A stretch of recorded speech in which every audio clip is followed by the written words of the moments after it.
Good night, my name is Vicente, a 35-year-old man, and I live in a small town in the interior of Alagoas, a place where tradition and folklore are still intertwined with everyday life. For safety reasons and out of respect for those involved, I prefer not to reveal the name of the city or the farm where the events I'm about to narrate took place.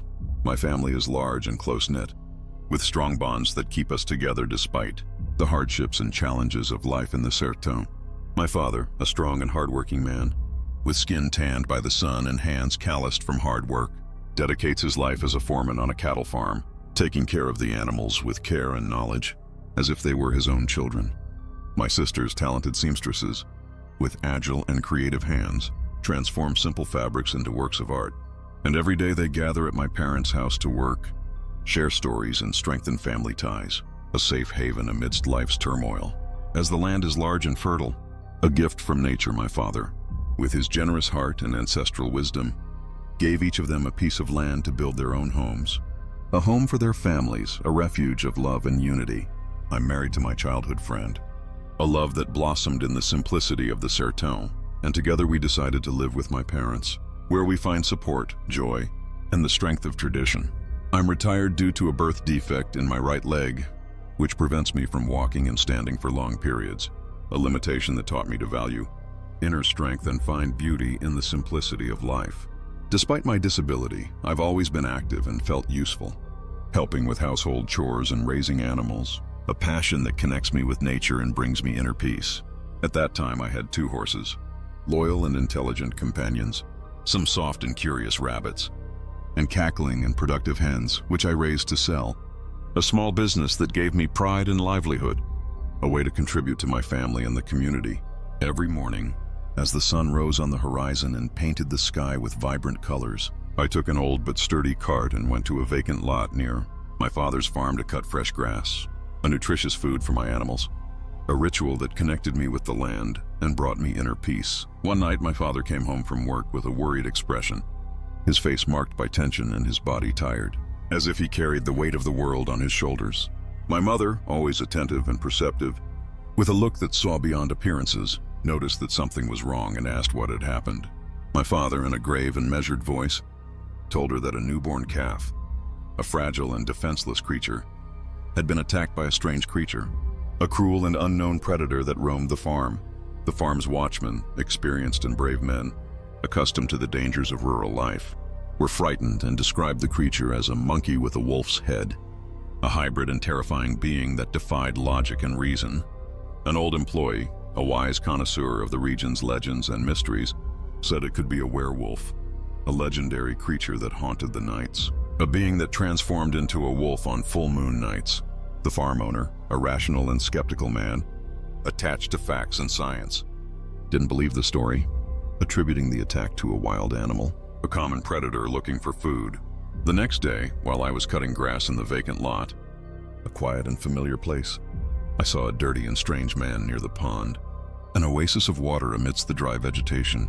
He looked at me with a frightening, piercing and threatening gaze, as if he could read my thoughts and intentions, and fled into the dense forest, disappearing among the trees like a shadow, a ghost that vanishes into the darkness. At night, my father lit a huge bonfire in the backyard, a ritual of protection against the evil that roamed the region, a beacon of hope in the darkness, saying that the creature had attacked some pigs on the farm, leaving a trail of blood and destruction, a grim warning of the danger that was approaching. Weeks dragged on, tense and filled with expectation, as we kept the bonfire burning every night, a beacon of hope in the darkness that seemed to swallow us. We reinforced the doors and windows of the house, turning it into a makeshift fortress against the danger that roamed the region, an invisible predator that watched us from the shadows. My father, a cautious and experienced man, with the wisdom of his ancestors running through his veins, accompanied me to the vacant lot to cut grass, protecting me from the dangers of the forest, a place where wild nature and ancestral mysteries met, a labyrinth of trees and shadows that hid dark secrets. One Sunday, a co-worker of my father, a wise man and storyteller, with an endless repertoire of legends and tales from the Sertão, came to lunch at our house, bringing with him a little relief and hope. We talked about the creature, trying to understand its nature and motives, seeking answers in the legends and traditions of the region, and my father insisted on keeping the bonfire, and the dogs loose in the backyard. As a precaution, a safety measure to protect our family and animals, a shield against the evil that was approaching, a warning that we were not defenseless. The next day, my father came home from work nervous, his face pale and his voice trembling as if he had seen a ghost, and told us that more animals had been attacked on the farm. A cruel and inexplicable massacre, an act of violence that defied human understanding. The farm owner, finally convinced of the seriousness of the situation, hired night watchmen, armed and vigilant men, ready to defend the farm against the unknown predator, and no one left the house at night, turning the community into a ghostly and silent place, a stage for fear and apprehension, where the silence was broken only by the distant howls of the creature. The tension grew every day, like a shadow that lengthened with the fall of night. The night watchmen, experienced and brave men, accustomed to the dangers of rural life, reported disturbing encounters with the creature, a being that defied logic and reason. One of them, with his voice choked with fear, described a man who turned into a werewolf before their eyes, a grotesque spectacle that made him question his own sanity. The sounds of the creature, animalistic growls and howls, echoed through the night, disturbing sleep and fueling the fear that spread throughout the community. With each new report, the certainty that it was not a common animal grew stronger, and the fear of the unknown became increasingly palpable. The creature moved with supernatural agility and strength, jumping fences and disappearing into the forest with impressive speed, leaving a trail of destruction and terror wherever it went. The community, once peaceful and united, turned into a place of fear and distrust, where every shadow hid a potential danger. The events of those dark nights changed my family's routine forever.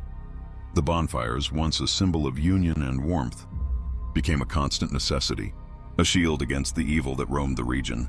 The farm owner, finally convinced of the creature's existence, began to light bonfires on his land, a sign that fear had settled in everyone's hearts.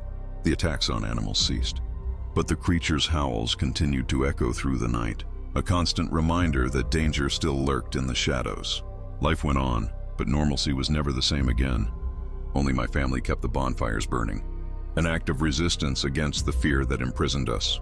When firewood became scarce, my father bought charcoal, a longer-lasting fuel, to ensure that the fire did not go out, a symbol of our determination to face the unknown. My sister's husbands, strong and brave men, helped in the search for firewood and the maintenance of the bonfires, a gesture of solidarity and protection. Even after the reports stopped and the creature disappeared, fear persisted like an invisible scar that marked us forever. To this day, there is not a single night that I do not wake up at the slightest noise, and I see my father, already an old and tired man, walking around the house in the early morning, vigilant and attentive. The experience transformed us, taught us to value safety and distrust the shadows, a burden we will carry forever. I do not wish this experience on anyone, for living with fear is worse than any prison, a sentence of loneliness and apprehension. Good night.